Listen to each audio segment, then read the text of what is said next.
नमस्कार दोस्तों, आप सभी का स्वागत है हमारे YouTube चैनल इवोल्यूशन एकेडमी में। आज की इस वीडियो के माध्यम से हम मॉडल पेपर 3 हल करेंगे, जिसमें गणित के प्रश्नों की संख्या है 30 और ये हमारा जो है क्रम तीसरे नंबर का क्रम है। इससे पहले हम वैसे तो 3 वीडियो डाल चुके हैं, लेकिन मॉडल पेपर के क्रम में 2 वीडियो डाली हैं। उन सभी वीडियो में लगभग में 30 प्रश्न करा चुके हैं। हमारा टारगेट जो है प्रतिदिन आपकी 30 प्रश्नों की जो है प्रैक्टिस कराना है एग्ज़ाम तक, ताकि आप जो है गणित में स्कोर कर पाएँ आप 30/30 नंबर, और ताकि कट ऑफ क्लियर करने में आपको बहुत ही आसानी होगी। जितने भी एनटीपीसी एस्पिरेंट्स हैं और आपके जो भी मित्र हैं, उनके साथ में वीडियो को साझा करिए, शेयर करिएगा। और प्रत्येक प्रश्न के लिए 1 अंक है, और जो है गलत होगा तो 1/3 की यहाँ पे नेगेटिव मार्किंग है।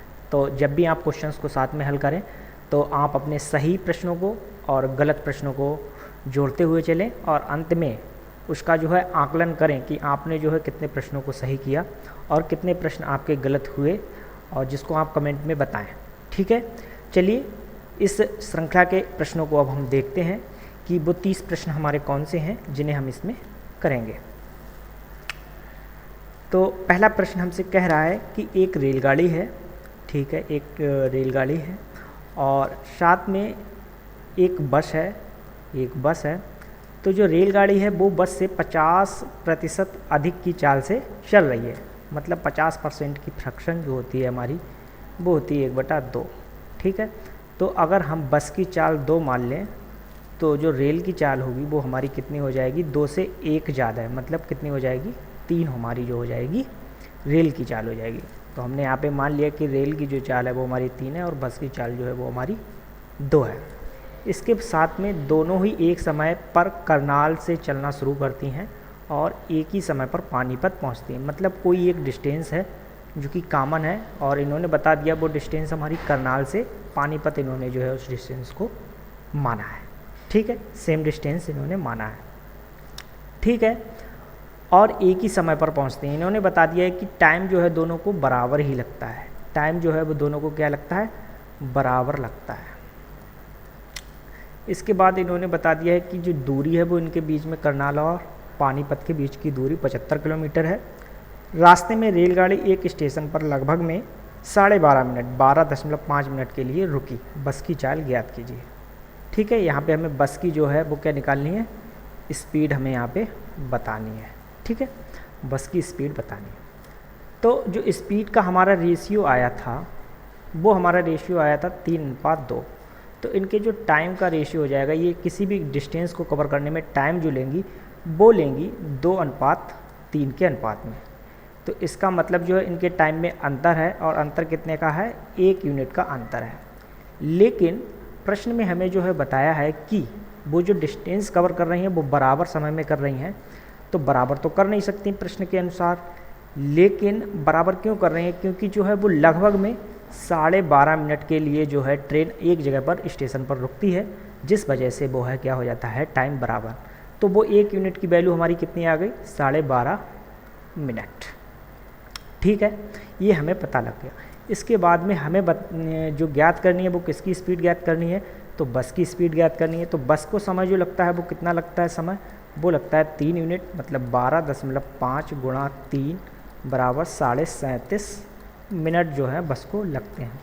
कितनी डिस्टेंस को कवर करने में इसको जो है 37.5 मिनट लगते हैं स्पीड ज्ञात करने के लिए। स्पीड बराबर क्या होता है हमारा, स्पीड बराबर होता है डिस्टेंस अपॉन टाइम। तो ये 75 किलोमीटर को तय करने में कितना समय लगता है, 37.5 मिनट। मिनट को घंटे में चेंज करेंगे तो इसके भी बटे में कितने कर देंगे, 60 से हम भाग कर देंगे। तो 75/37.5 और गुणा 60, इसको इससे काटेंगे तो आ गया 2 और 6 दूनी 12, 120 किलोमीटर प्रति घंटा जो है हमारी स्पीड निकल आई है। किसकी, बस की स्पीड निकल आई है। तो इसका राइट आंसर जो हमारा हो जाएगा वो कौन सा ऑप्शन हो जाएगा, सी ऑप्शन हो जाएगा। ठीक है, उम्मीद करते हैं प्रश्न आपको ये समझ में आया होगा, और अगर चैनल को लाइक और सब्सक्राइब नहीं किया है तो प्लीज़ इसको सब्सक्राइब कर लीजिए, क्योंकि इसमें कंटिन्यूस आगे वीडियोस आने वाली हैं। इसके बाद नेक्स्ट प्रश्न कह रहा है कि अली किसी कार्य को 8 दिन में पूरा कर सकता है। तो Ali can complete a piece of work in 8 days, मतलब अली के लिए हमने ए से डिनोट कर दिया, वो 8 दिन में किसी काम को कर सकता है। उसी के बाद दे रखा है बलविंदर उसी कार्य को 10 दिन में कर सकता है, मतलब Balwinder can do that work in 10 days. कह रहा हूँ उसी कार्य को 4 दिन में पूरा करने के लिए उन्होंने चंदर की हेल्प ली। कोई चंदर है जिसकी उन्होंने हेल्प ली है और इसके बाद में उन्होंने समय पर कार्य पूरा भी कर लिया। चंदर उस कार्य को कितने दिनों में समाप्त कर सकता है। तो हमें यहाँ पे चंदर के बारे में बताना है कि चंदर उस पूरे वर्क को कितने समय में समाप्त कर सकता है। ठीक है, तो पहले इनका एलसीएम लिया हमने, तो एलसीएम आ गया 40। ए की एफिशिएंसी जो आ गई है वो हमारी आ गई है 5, बी की एफिशिएंसी जो आ गई है वो हमारी आ गई है 4। ठीक है, इन दोनों की एफिशिएंसी हमने जोड़ी तो वो एफिशिएंसी आ गई हमारी 9। अब कह रहा है इन तीनों ने मिलकर, मतलब चंदर और जो है आपका अली, चंदर और बलविंदर, इन तीनों ने मिलकर जो है काम को 4 दिन में कंप्लीट भी कर लिया। कितने दिनों में? 4 दिन में कंप्लीट भी कर लिया। तो सबसे पहले हम देखेंगे कि अली और जो बलविंदर की ने जो है 4 दिन में कितना काम किया होगा। तो इनकी 9 एफिशिएंसी है और 4 दिन इन्होंने साथ में काम किया, तो 36 यूनिट जो है इन्होंने काम किया होगा। और जो बचा हुआ काम होगा वो 4 यूनिट, क्योंकि टोटल है 40 यूनिट, वो 4 यूनिट काम किसने किया होगा? चंदर ने किया होगा। और चंदर ने इसको कितने दिनों में किया होगा? 4 डेज में किया होगा। ठीक है, चंदर ने इसको 4 डेज में किया होगा। मतलब चंदर की अगर एफिशिएंसी निकालें, एफिशिएंसी आप किसकी? चंदर की अगर एफिशिएंसी अगर हम यहाँ पे निकालें तो वो कितनी आ जाएगी?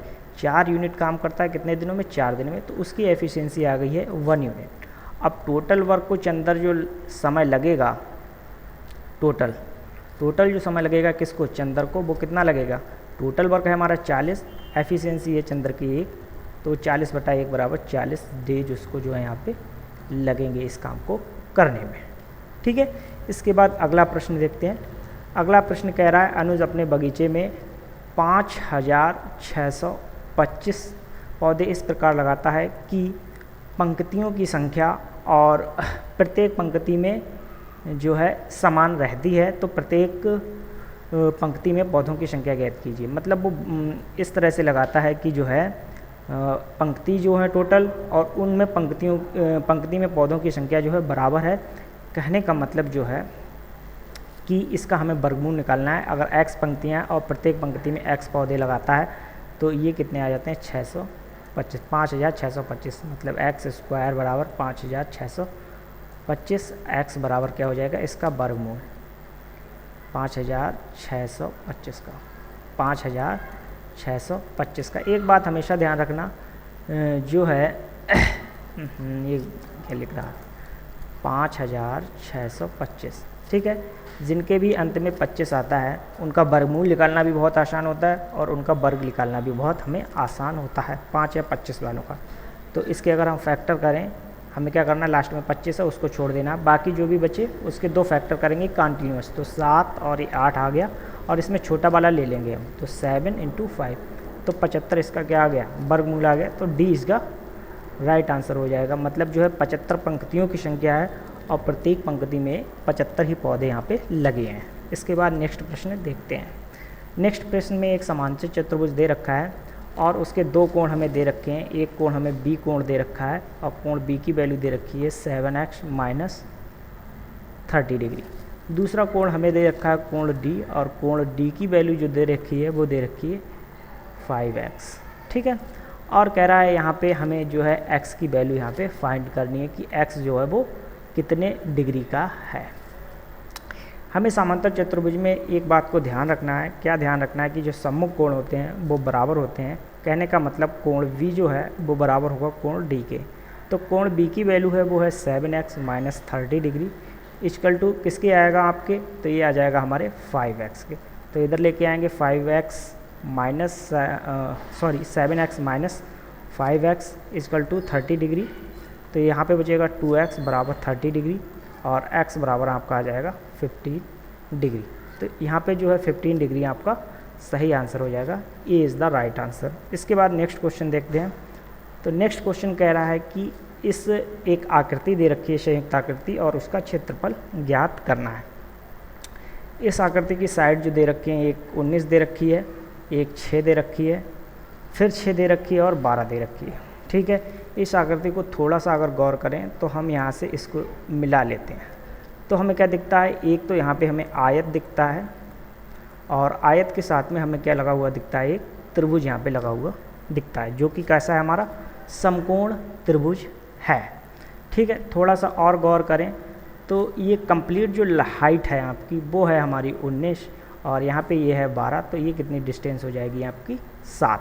ठीक है, अब इसको हम कर सकते हैं। तो हम सबसे पहले कंप्लीट का क्षेत्रफल हमें निकालना है, तो आकृति का जो है क्षेत्रफल हमें निकालना है, आकृति का क्षेत्रफल, तो वो कितना हो जाएगा आपका, जो आयत का क्षेत्रफल हो जाएगा, और इसके प्लस में किसका क्षेत्रफल हो जाएगा, त्रिभुज का क्षेत्रफल हो जाएगा। ठीक है, तो जो आयत का क्षेत्रफल हो जाएगा वो 19 × 4 हो जाएगा, सॉरी 19 × 6, क्योंकि 6 उसकी जो है क्या है, चौड़ाई है, 19 लंबाई है।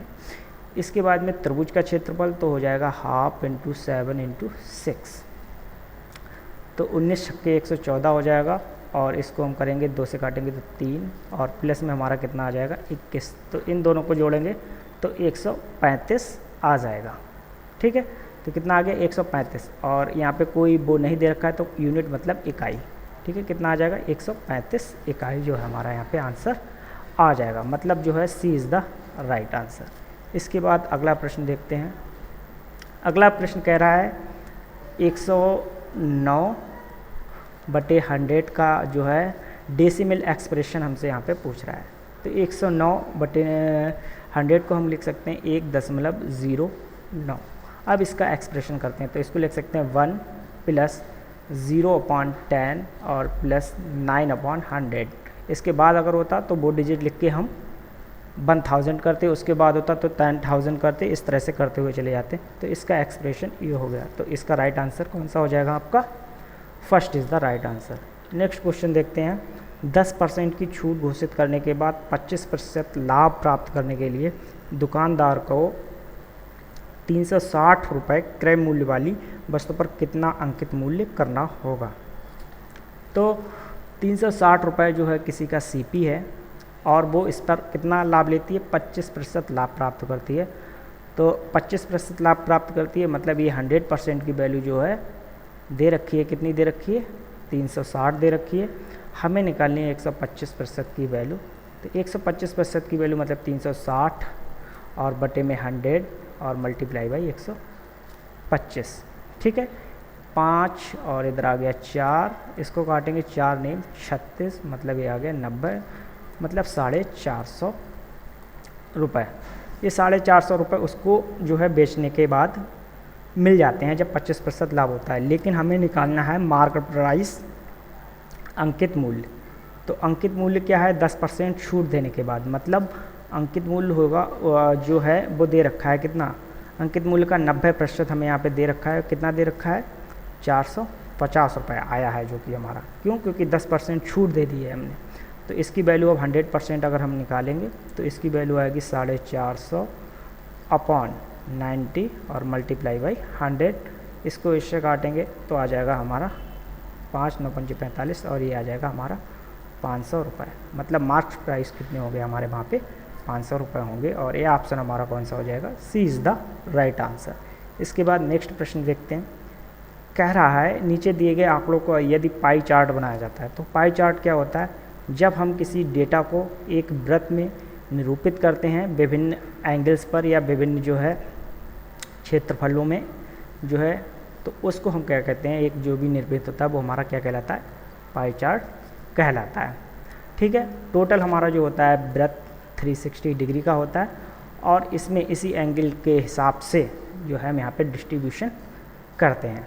तो हमें यहाँ पे किसका बताना है, तो हमसे पूछ रहा है कि जो है फूड को निरूपित करने वाले वृत्तखंड का कोण कितना होगा, वही एंगल हमसे यहाँ पे पूछा है। तो इसके लिए सबसे पहले हमें ज़रूरत होगी कि टोटल को निकाल लें, और टोटल को 360 डिग्री हो जाएगा, और इसके बाद फूड वाले को हम यहाँ पे निकालेंगे।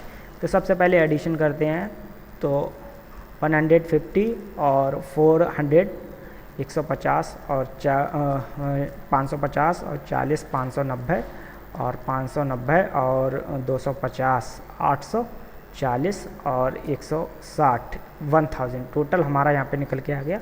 सम जो है वो 1000 यहाँ पे निकल के आ गया।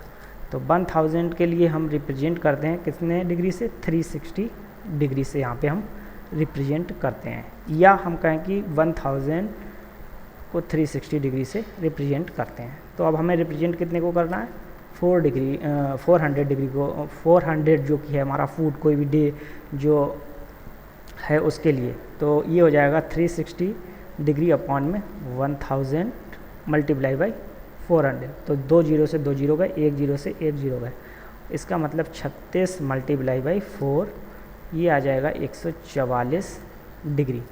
तो राइट आंसर हो जाएगा सी ऑप्शन 144 डिग्री।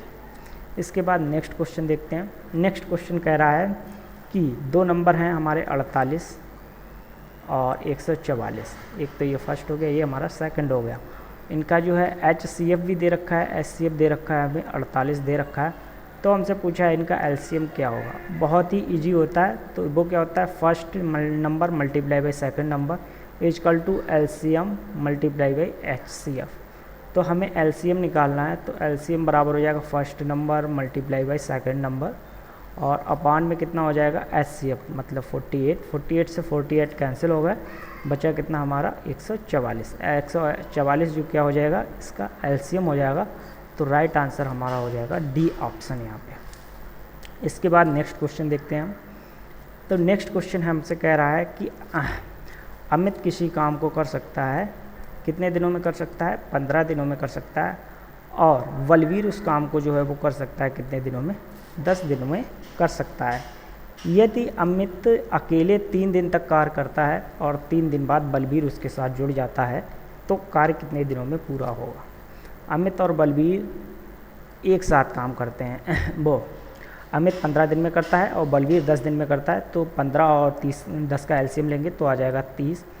अमित की जो है एफिशिएंसी आ जाएगी यहाँ पे 2, और वहीं बलवीर की एफिशिएंसी आ जाएगी 3 यूनिट पर डे। ठीक है, कह रहा है अमित 3 दिन काम करता है, तो अमित का जो है 3 डेज़ का वर्क अगर हम यहाँ पे निकालेंगे तो वो कितना आ जाएगा, 2 यूनिट पर डे करता है और 3 दिन में करेगा वो टोटल 6 यूनिट। 6 यूनिट जो काम कर लिया उसने, तो काम कितना बचा, तो 30 - 6 बराबर 24 यूनिट जो है उसका काम बचा है। इस 24 यूनिट को मिलकर अमित के साथ में आ जाता है बाद में बलवीर, और बलवीर का भी अगर इसमें यूनिट मिला लिया जाए तो 24/5 डेज में जो है वो क्या करेंगे, आगे का शेष काम करेंगे। इसके लिए आगे देखें तो कितना आ जाएगा, 24/5 को अगर डिवाइड करें तो 5 चौका 20 तो 4/5 डेज आ जाएंगे। तो टोटल वर्क कितने दिनों में जो है समाप्त हुआ होगा, तो वो होगा 3 डेज, जो कि पहले अमित अकेले करता रहा, प्लस में 4 + 4/5 डेज। तो ये आ जाएगा आपका 4 × 3 = 7/4/5 डेज। मतलब सी ऑप्शन यहाँ पे आपका क्या हो जाएगा, सही हो जाएगा। इसके बाद नेक्स्ट प्रश्न देखते हैं। नेक्स्ट प्रश्न कह रहा है कि एक वृत्ताकार मार्ग है और एक वृत्ताकार मार्ग पर 2 व्यक्ति हैं, एक अंश है, और अंश को जो है वो कितना समय लगता है, अंश को यहाँ पे लगता है 18 मिनट, और इसी के साथ में सिद्धि को यहाँ पे लगते हैं 12 मिनट पूरा चक्कर लगाने में। तो कह रहे हैं यदि वे एक ही बिंदु से और एक ही समय से चलना शुरू करें, एक ही बिंदु और एक ही समय से चलना शुरू करें, तो वे कितने समय बाद आरंभिक बिंदु पर दोबारा आएंगे। तो इस तरह के प्रश्नों में जो है केवल व केवल हमें LCM निकालना पड़ता है। तो LCM जो है इसका कितना हो जाएगा, 18 और 12 का, तो वो आ जाएगा हमारा 36। तो 36 मिनट बाद जो है वो क्या करेंगे, दोनों मिलेंगे। मतलब जो है सी इज़ द राइट आंसर। इसके बाद अगला प्रश्न कह रहा है निम्नलिखित में से कौन सी संख्या शांत दशमलव है। शांत दशमलव का मतलब है जिसके दशमलव आगे फिनिश हो जाएं, आवर्ती दशमलव की तरह नहीं रहे कि वो कंटिन्यूअस हमारे चलते ही रहें। ठीक है, तो सबसे पहले तो हम पहले वाले को ही चेक करेंगे। तो चेक करने के लिए लेंगे 15/600। तो इसके लिए हम लिख लेते हैं 15/6 × 100। अब 6 से इसको हम भाग करेंगे तो आ जाएगा 2.5। तो 2.5/100 मतलब 0.025। ये आ गया और इसके बाद ये आगे हमें आ रहा नहीं जा रहा है, ठीक है। तो इसका मतलब क्या है, हमारा यही ऑप्शन हमारा सही है। तो right answer is C is the correct answer, ठीक है। आगे के हमें जांचने नहीं है, अगर जांचने होते तो उसको भी हम करते हैं जब तक हमारा सही ऑप्शन हमें नहीं मिल जाता। इसके बाद अगला प्रश्न देखते हैं। अगला प्रश्न कह रहा है एक घड़ी को एक निश्चित राशि में बेचने पर दीपिका को 10% की हानि हुई। मतलब अगर उसका सीपी जो था वो 100% था तो 10% की हानि हुई, मतलब जो है 90% पर उसने बेची है। इसके बाद वो क्या कह रही है, अगर उसको 140 अधिक में बेचती तो उसे 4% का लाभ होता है। 4% का लाभ मतलब 104% पर वो बेचती, कितने का लाभ होता, 140 रुपये का उसको लाभ होता। परसेंटेज के रूप में देखें तो 14% का अंतर किसके बराबर है, 140 रुपये के बराबर है। तो अब हमसे पूछा है घड़ी का मूल्य कितना है। घड़ी का मूल्य जो सीपी कॉस्ट प्राइस है वो 100% आती है। 100% वैल्यू निकालने के लिए अब 14 की वैल्यू है कितनी है, 140 रुपये। तो 140/14 और मल्टीप्लाई बाई 100। तो 14 से 14 140 काटेंगे तो 10 आ जाएगा और ये हो जाएगा 1000 रुपये। तो राइट आंसर हमारा हो जाएगा सी ऑप्शन। इसके बाद अगला प्रश्न देखते हैं। यदि माध्य जो है वो हमारा कितना है, माध्य जो है हमारा वो है 25 और मानक विचलन जो है वो हमारा कितना दे रखा है, 5। तो हमें विचरण गुणांक यहाँ पे निकालना है। विचरण गुणांक यहाँ पे हमें ज्ञात करना है। तो विचरण गुणांक वो हमारा क्या होता है, मानक विचलन और बटे में क्या होता है, माध्य, ठीक है। और इसको निकालेंगे तो 1/5 हो जाएगा और साथ में मल्टीप्लाई बाई 100 होता है और ये प्रतिशत हो जाता है, ठीक है। तो 1/5 का 100 से निकालेंगे तो परसेंट बराबर कितना आ जाएगा, 20%, ठीक है। तो ये हो जाएगा हमारा C is the right answer. Next प्रश्न देखते हैं। कह रहे दी गई प्रश्न जो है भिन्नों को आरोही क्रम में लिखना है। आरोही क्रम का मतलब होता है बढ़ते हुए क्रम में यहाँ पे हमें निकला है। अवरोही क्रम का मतलब होता है घटते हुए क्रम में, ठीक है। असेंडिंग बढ़ना और डिसेंडिंग घटना, ठीक है। तो सबसे पहले इनकी हम वैल्यू निकालेंगे तो 1/3 इसकी वैल्यू आती है 0.33 और ये कंटिन्यूस आगे तक रहती है। इसके बाद में जो है 4/7 इसकी वैल्यू निकालेंगे तो 7×5 तो इसकी 0.5 और फिर 50/7, तो इस तरह से आगे यहाँ पे चलती रहेगी। इसके बाद में अगली वैल्यू निकालें तो 2/5 तो इसकी वैल्यू 0.4 और फिर आगे चलेगी, आगे कुछ नहीं चलेगी, यहाँ पे शून्य ही रहेगा। अब हमें सबकी वैल्यूज़ मिल गई हैं तो बढ़ते हुए क्रम को लिख लेते हैं। तो सबसे छोटा कौन सा है हमारा, 1/3, ठीक है। इससे बड़ा कौन सा है, इससे बड़ा है 2/5 और इससे बड़ा जो है वो कौन सा है हमारा 4/7 जो कि सबसे बड़ा है। तो ये जो क्रम है हमारा असेंडिंग क्रम आ गया और ये आप देख लीजिए कौन से वाले ऑप्शन में है, तो ये हमारा सी ऑप्शन में यहाँ पे है। तो सी इज़ द राइट आंसर। इसके बाद नेक्स्ट प्रश्न देखते हैं। कह रहे हैं भावना ने 26 मार्च 2018 को कोई राशि ली और कितने प्रतिशत ब्याज पर ली है, तो वो ली है हमारी 15% जो है ब्याज दर पर ली है। 4500 रुपये लिए हैं, कितने रुपए लिए हैं, 4500 रुपये यहाँ पे उधार लिए हैं और उसने इस रुपए को कब चुकाया है, 7 जून को जो है चुका दिया है। तो उसने इस ऋण चुकाने के लिए कितनी राशि का भुगतान किया है वो निकालना है।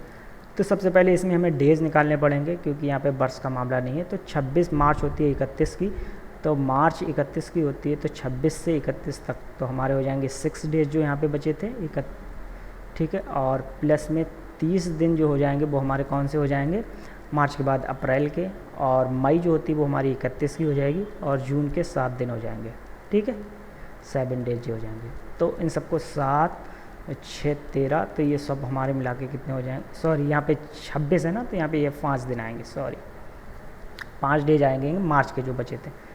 तो सब हमारे मिला के कितने आ गए, 7, 5, 12, 1, 13 और 13 के 3 और 3 और 3 6 कितने आ गए हमारे 73 डेज यहाँ पे हमारे टोटल आ गए हैं, ठीक है। अब इसका जो है 73 डेज को हम निकालते हैं। तो जो है सिंपल इंटरेस्ट हमें जो निकालने का तरीका है वो ही लिखेंगे, तो वो होता है हमारा 4500 हो गया।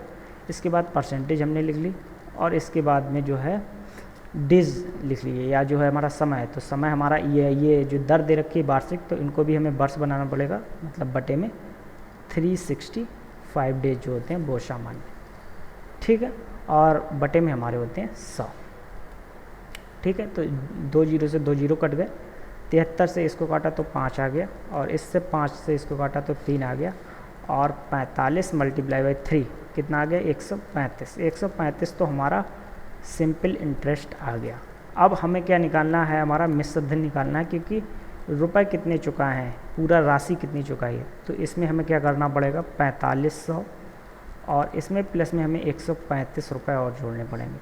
तो जब हम इसमें 135 रुपये और जोड़ेंगे तो कितने हो जाएंगे हमारे 4635 रुपये जो है उसको चुकाने पड़ेंगे, ठीक है। तो इसका A is the right answer हो जाएगा। इसके बाद अगला प्रश्न देखते हैं। कह रहे एक नगर की जनसंख्या 10% की वृद्धि दर होती है, वर्तमान जनसंख्या 20,000 है, तो अगले वर्ष इसकी जनसंख्या कितनी होगी। तो वर्तमान जनसंख्या हमारी 20,000 है, अगले वर्ष जनसंख्या जो 100% अभी है वो कितनी हो जाएगी अगले वर्ष 110%, ठीक। तो ये 20,000 का 110% निकाल देंगे तो 2 जीरो से 2 जीरो कट जाएंगे, और 11 दूनी होते हैं 22, तो ये संख्या हमारी आ जाएगी 22,000। तो इसका आंसर जो हो जाएगा वो B is the right answer हो जाएगा। इसके बाद नेक्स्ट प्रश्न देखते हैं। नेक्स्ट प्रश्न पे थोड़ा सा गौर करिएगा और ध्यान से इस प्रश्न को करना है। थोड़ा सा बड़ा लग सकता है लेकिन अच्छा प्रश्न है, इसलिए यहाँ पे रखा गया है, ठीक है। तो कह रहा है tan A plus tan 2A और प्लस tan 3A बराबर दे रखा है आपको tan A into tan 2A into tan 3A। तो सबसे पहले हम इसको tan A और प्लस में tan 2A एक तरफ रखेंगे, और जो tan 3A इसको उस तरफ ले चले जाएंगे, तो ये आ जाएगा माइनस का tan 3A और plus tan A into tan 2A into tan 3A। इसको हम आगे से क्या कर लेंगे, माइनस कॉमन ले लेंगे, और माइनस के साथ में tan 3A भी हम कॉमन ले लेंगे, ठीक है, tan 3A। तो यहाँ पे हमारा बचेगा 1 और माइनस का tan A into tan 2A common बचेगा, और यहाँ पे हमारा है tan A और प्लस tan 2A। तो अब इसको क्या करते हैं हम, तो tan 2A plus tan A और इसके बटे में ले आते हैं हम tan 1 minus tan A into tan 2A, और ये हो जाएगा माइनस का tan 3A। समझ पा रहे हैं आप, ठीक है। इस वाली ब्रैकेट को हम इसके नीचे ले आए, ये हमारा A प्लस बी का फार्मूला बन गया, tan A प्लस बी बराबर tan A plus tan B बटे 1 minus tan A into tan B, मतलब इसकी वैल्यू आ गई tan A प्लस 2A, ठीक है, और ये बराबर में आइए माइनस के tan 3A के, ठीक है, ये बराबर में माइनस के tan 3A के बराबर आइए, ठीक है।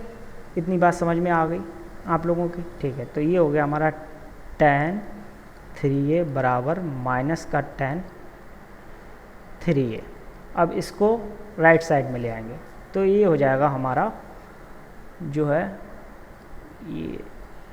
ये हो जाएगा हमारा, इसको लेके आएंगे तो इधर हो जाएगा हमारा प्लस का, तो प्लस का क्या हो जाएगा हमारा tan 2tan 3A, और 2tan 3A बराबर क्या आ जाएगा 0, ठीक है, या हम कहें तो tan 3A इक्वल टू 0।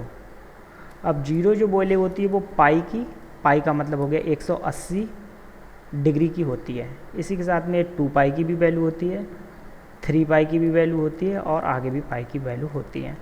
तो हमारा हो जाएगा 3A इक्वल टू पाई, या हम यहाँ पे कहें कि जो है A equal to pi upon 3। अब ये जैसे कि मैंने आपको बताया 2 पाई की भी होती है, 3 पाई की भी, तो ये वैल्यू और किसकी हो सकती है 2 पाई बटे 3 की। तो यही तरीका जो भी ऑप्शन होगा वो हमारा सही हो जाएगा। तो ये जो है option A is the right answer यहाँ पे हो जाएगा, ठीक है। नेक्स्ट प्रश्न अब यहाँ पे हम देखते हैं। कह रहा है किसी वर्ग की प्रत्येक भुजा की लंबाई ज्ञात कीजिए जिसके विकर्ण का माप 10 सेंटीमीटर है। अब वर्ग है, वर्ग का मतलब ही होता है जिसकी प्रत्येक भुजा जो है क्या बराबर, तो ए भी ए सारे ए होते हैं। और विकर्ण की लंबाई जो होती है वो √2 इंटू ए होती है, जिसकी वैल्यू कितनी यहाँ पे दे रखी है 10 सेंटीमीटर दे रखी है। तो ए की वैल्यू कितनी हो जाएगी 10/√2। अब इसको काटेंगे तो आएगा 5√2 और क्या आ जाएगा सेंटीमीटर। तो इसका D is the right answer. Next question देखते हैं। कह रहा है निम्न समीकरण को हल कीजिए। तो इसको पहले तो हम पीसेस में हल करेंगे, ये हमारा तरीका है। पीसेस में हल करने का मतलब पहले जो वैल्यू है हमारी देखिए 4:3/4 -3:1/3, इसको हल करते हैं। तो ये कितना आएगा 4 चौक 16 और 3 19/4 -3 दिया 9 1 10/3 और आगे हल करते हैं 19 दिया 57 -40/12, तो कितने आ जाएंगे 17/12। ठीक है, इतनी बात आप समझ गए होंगे। दूसरा पार्ट जो है हमारा वो है, दूसरा पार्ट जो है हमारा 3/4 -3/5, तो 3 पंजे 15 4 चौक 16, तो 15 और -4 तियाँ 12, 4 तियाँ 12 और बटे 4 पंजे 20, तो यहाँ पे आ जाएगा 3/20। ठीक है, इसके बाद में अगला पार्ट हमें कितना दे रखा है 3/5 × 5/7 और मल्टीप्लाई 7/9, तो 7 से 7 कट गए, 5 से 5 कट गए, 3 से इसको 3 काटा तो 1/3 इसका जो है आ गया। अब इन सबको हम हल करते हैं। तो पहले जो हमें क्या दे रखा है, तो ये हो जाएगा 17/12 डिवाइड भाग 3/20 और ये प्लस में कितना आ जाएगा 1/3। तो इसको थोड़ा उल्टा करते हैं, 17/12 गुणा करेंगे तो ये ऊपर हो जाएगा 20/3। ठीक है, इसको अब हम काटते हैं। तो 4 से इसको काटेंगे तो 4 तियाँ 12 और ये आ जाएगा 4 पंजे 20। ठीक है, और प्लस में कितना कर देंगे 1/3, तो 17 पंजे बराबर आ जाएगा 85/9 प्लस 1/3, या इसको हम कितना लिख सकते हैं 85, हाँ 17/85 और ये प्लस में हम कितने कर सकते हैं, यहाँ पे इसके ऊपर पहुँचेगा तो ये हो जाएगा 3 और बटे में हो जाएगा 9, क्योंकि हमने यहाँ पे ले लिया एलसीएम, तो ये आ जाएगा हमारा 88/9। 88/9 को अगर सिंप्लीफाई करें तो 9 नेम 81 और 9/7, क्योंकि बचे थे 7, तो ये आंसर हो जाएगा हमारा सही। कौन सा answer, option A is the right answer. इसके बाद नेक्स्ट प्रश्न देखते हैं। कह रहा उस संख्या का चयन कीजिए जो प्रश्न चिन्ह के स्थान पर आ सकती है, मतलब इसमें भी समीकरण हमें हल करनी है। तो सबसे पहले हम पीसेस में ही हल करेंगे। तो पहला पीसेस है 12 और प्लस 8 जो कि हमारा आ गया 20। दूसरा पीसेस है -5 गुणा 1/2 गुणा 12, तो 2 से इसको करेंगे तो आ जाएगा 6 और 6 पंजे 30, तो ये आ गया -30। और अगली जो ब्रैकेट में है वो दे रखा है 45 -34 -19, 34 में से 19 जाएंगे तो 15 और 45 डिवाइड बाई 15 बराबर कितने आ जाएंगे यहाँ पे 3, तो ये माइनस के 3 आ जाएंगे। ठीक है, अब इसको इस इक्वेशन में रखते हैं तो ये जाएगा 20 -30 और -3, मतलब जो है 20 और -33 बराबर कितना आ जाएगा -13, इसका आंसर आ जाएगा, जो कि हमारा D is the right answer है। इसके बाद नेक्स्ट क्वेश्चन देखते हैं। कह रहा है प्रज्ञा ने अपनी पार्टी में 7:6 के अनुपात में 7:6 के अनुपात में मेल और फीमेल को बुलाया है। अपनी पार्टी में मेल और फीमेल को बुलाया। पार्टी में आने वाले पुरुषों की संख्या कितनी थी 56 थी, तो शामिल होने वाले कुल मेहमानों की संख्या कितनी होगी। तो 7x की वैल्यू जो हमें दे रखी है वो कितनी दे रखी है 56 दे रखी है। तो x की वैल्यू हमारी कितनी आएगी 7 8 56, 8 आ गई। टोटल जो है मेहमानों की अगर संख्या निकालनी है हमें, तो टोटल मेहमानों की संख्या कितनी है 7 और 6 13x, तो बराबर हो जाएगी 13 गुणा 8, 13 8 कितने हो गए 104। टोटल मेहमान कितने आए थे 104, मतलब B is the right answer. Next question करते हैं। कह रहे हैं 3 +2√5 इस परिमेय, अपरिमेय, सम्मिश्र और जो है प्राकृत संख्या। तो जिस भी संख्या में रूट आ जाए साथ में लगा हुआ, और जो कि हमारा जो है ऐसा ना हो कि कभी कभी ऐसा होता है ना, जो पूर्ण वर्ग संख्या होती है उसको भी रूट में दे दें। तो इस चीज़ को चेक कर लें। जैसे अभी ये तो जो है हमारी 2 ही है, तो ये रूट वाली संख्या नहीं है। तो जिसमें भी रूट आ जाए वो संख्या हमारी क्या कहलाती है? इरेशनल नंबर कहलाती है, मतलब B is the right answer. Next question कह रहा है घन का अभ्यंतर और विकर्ण जो दे रखा है वो 8√3 दे रखा है, घन का आयतन ज्ञात करो। तो घन का विकर्ण जो होता है वो होता है √3a और इसकी वैल्यू दे रखी है 8√3। तो इसको √3 से √3 कैंसिल हो गया, a की वैल्यू आ गई 8। अब जो है हमें आयतन निकालना है। आयतन का जो फार्मूला होता है वो हमारा होता है a3, मतलब 8 × 8 ये आ जाएगा 512। ठीक है, सेंटीमीटर है तो सेंटीमीटर क्यूब यहाँ पे हो जाएगा, मतलब C is the right answer. Next question हमसे पूछा है त्रिभुज की भुजाएं 3:4:5 में हैं, तो किस प्रकार का त्रिभुज होगा? तो ये वैसे ही हम लोगों को याद है कि ये जो है ट्रिपलेट हैं, इसी से हम कई सारे अन्य ट्रिपलेट भी बनाते हैं। तो ये कौन सा होगा? समकोण त्रिभुज होगा।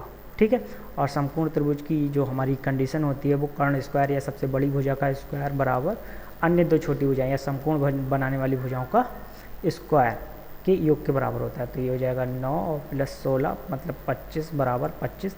इसको भी ये सेटिस्फाई कर रहे हैं। तो इसका मतलब जो है अगर जो ये कौन सा होगा? हमारा समकोण त्रिभुज होगा। नेक्स्ट क्वेश्चन कह रहा है एक जो है आपको संख्या दे रखी है 8 - 2√15 किसके बराबर है? तो ये किसके बराबर होगा? तो इसके लिए हम टुकड़े करेंगे जिनका योग कितना हो? 8। तो 8 के योग होने के लिए 5 और 3 हो गया, और तो ये √5 और ये √3 के बराबर होगा। लेकिन अगर बीच में माइनस का चिन्ह है तो बीच में माइनस का चिन्ह लगा देंगे, तो ये इसके बराबर होगा, मतलब जो है D is the right answer. अगर इसको और देखना है तो आप इस तरह से देखिए। इसके लिए हम लिख सकते हैं 5 + 3 - 2 और इसको लिख सकते हैं √5 और ×3। इसको थोड़ा सा और करें तो √5 का स्क्वायर + √3 का स्क्वायर और -2 √5 और √3, ये कंप्लीट का होल ऑफ स्क्वायर बन जाएगा 5√5 -√3 का होल ऑफ स्क्वायर, और ये रूट से होल ऑफ स्क्वायर कट जाएगा। तो यही आंसर हमारा आ जाएगा। इसके बाद नेक्स्ट क्वेश्चन देख लेते हैं। कह रहा है 9 वस्तुओं का जो क्या है विक्रय मूल्य, मतलब सेलिंग प्राइस बराबर 15 वस्तुओं का जो है वो किसके बराबर है? कॉस्ट प्राइस के बराबर है। तो सेलिंग प्राइस के नीचे लेके आएंगे कॉस्ट प्राइस बराबर हो जाएगा 15/9, ये आ गया 5 और 3। कह रहा है तो इस लेन देन में क्या हुआ? तो इन लेन देन में ये हुआ कि CP बराबर 3 है, 3 रुपये की वस्तु को 5 में बेचा है, मतलब 2 रुपये का लाभ हुआ है। कितने पर? 5 पर लाभ हुआ है, मतलब 66.67% लाभ हुआ है। ठीक है, तो जो है इसका जो है हमारा B is the right answer, gain of 66.67%। Next प्रश्न कह रहा है कि एक राशि है और जिसको 3 मित्रों में बांटी गई है, राजीव और केवल। तो ये राजीव और केवल और किसके बीच में? अमित के बीच में बांटी गई। किस रेशियो में बांटी गई? 2:3:7 में विभाजित की गई है। कह रहा है यदि अमित का हिस्सा केवल के हिस्से से 15 अधिक होता, तो अमित का हिस्सा केवल के हिस्से से 15 अधिक होता, मतलब 4 यूनिट की वैल्यू दे रखी है, वो कितना अधिक होता? 15। तो कह रहा है विभाजित की गई धनराशि कितनी थी? तो विभाजित की गई धनराशि हमारी कितनी है? 7, 3, 10 और 2 टोटल 12 यूनिट है। 4 यूनिट की वैल्यू हमें दे रखी है, तो इसको 3 से मल्टीप्लाई करो तो ये 12 यूनिट हो जाएगा। इसको भी 3 से मल्टीप्लाई कर दो तो ये आ जाएगा 15 3 45 राशि थी हमारी। तो राइट आंसर कौन सा हो जाएगा? A is the right answer. इसके बाद अगला प्रश्न देखते हैं, जो कि एक हमें चार्ट दे रखा है, और इस चार्ट में 2012 से 2016 तक एक कंपनी कार ए और कार बी के उत्पादनों के अनुपात को प्रदर्शित किया गया। जो रेखा ग्राफ है वो कार ए के उत्पादन को हज़ारों में जो है दिखाता है, तो ये प्रोडक्शन ऑफ कार ए को दिखाता है, और जो ये टेबल है वो हमारी क्या बताती है? रेशियो को यहाँ पे बताती है। ठीक है, फिर हमें ज्ञात क्या करना है? करना है 2012 की बात है, और उसमें बी कार का जो प्रोडक्शन है, और इसके बाद में 2014 में जो कार ए है उसका प्रोडक्शन है, और इसका जो हमें रेशियो निकालना है। तो 2012 की बात करें तो जो रेशियो का अनुपात हमें दे रखा है प्रोडक्शन का, वो 17:16 दे रखा है ए का और बी का। तो 2012 है ये हमारा, और इस बारे में जो कार ए का प्रोडक्शन हुआ था वो कितना हुआ था, 850,000, ठीक है, इतना हुआ था। तो ये वैल्यू जो दे रखी थी 17 की 850,000, तो 16 की वैल्यू निकालनी है तो 850 और अपान में 17 और मल्टीप्लाई बाई 16, 17 पंजे 85, 50, 16, तो ये हो जाएगा 800,000, ठीक है। ये तो हमारा किसका निकल आया है, बी का प्रोडक्शन निकल आया है 2012 में। इसके बाद में हमसे क्या 2014 में ए का निकालना, तो जी है 2014, और 2014 में ए का है 630,000, ठीक है, दोनों हज़ार में कोई दिक्कत नहीं। तो 10 से 10 यहाँ पे कैंसिल हो गया, तो आ गया 80:63, आगे ये कटेंगे नहीं, तो इसका आंसर हो जाएगा D is the right answer. इसके बाद नेक्स्ट क्वेश्चन देखते हैं। कह रहा 1.5 kg केक है और 10 बॉयज़ के बीच में ये बांटना है, तो प्रत्येक लड़के को कितना मिलेगा। सबसे पहले इसको हम क्या कर लेंगे, ग्राम में चेंज कर लेंगे। तो 1.5 मल्टीप्लाई बाई 1000 ग्राम, तो ये हो जाएगा 1500 ग्राम। अब ये प्रत्येक को कितना मिलेगा, टोटल स्टूडेंट्स हैं 10, तो इसको काटेंगे तो 150 ग्राम्स पर स्टूडेंट या बॉयज़, ठीक है, इतना जो है यहाँ पे मिलेगा। तो इसका राइट आंसर कौन सा हो जाएगा, right answer is the D is the right answer. तो इस तरह के आज के हमने यहाँ पे 30 क्वेश्चंस यहाँ पे कर लिए हैं, और आप अपना स्कोर जो है यहाँ पे बताएं कि आपने कितने सही किए, कितने गलत किए, और साथ में आपके जो है नेट स्कोर कितना बना है नेगेटिव मार्क्स हटाने के बाद। बाकी के मिलते हैं अगली वीडियो में, तब तक के लिए बहुत बहुत धन्यवाद, नमस्कार।